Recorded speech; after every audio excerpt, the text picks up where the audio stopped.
Ilang mga pasilidad ang binisita ni Pangulong Ferdinand R. Marcos Jr. ngayong araw upang inspeksyonin hindi lang ang kalagayan ng mga gusali, kundi pati na rin ang ating mga kababayan.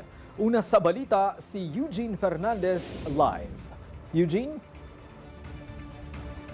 Greg, personal nga na binisita ni Pangulong Ferdinand R. Marcos Jr. ang mga residente sa Baseco Compound sa Maynila kaninang umaga. At kasabay nga rin yan ay ang pagbisita niya sa kakabukas lang na President Corazon C. Aquino General Hospital.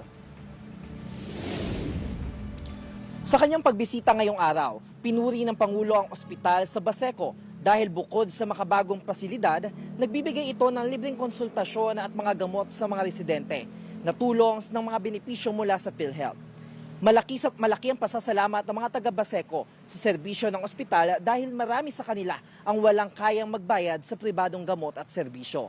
Upang mas mapalakas pa ang kanilang programang pangkalusukan, naglaan ang Office of the President ng karagdagang 15 million pesos na pondo para sa pagpapabuti pa ng ospital.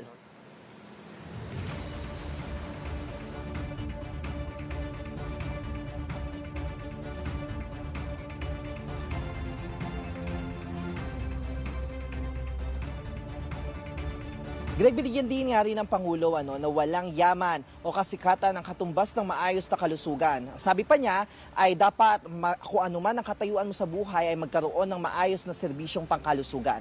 Kaya naman tiniyak niya sa mga tao na patuloy ang gobyerno patuloy ang pamahalaan sa mga aksyon upang makapagbigay ng maayos na healthcare system sa bansa. At yan muna ang update mula dito sa Malacanang, Greg.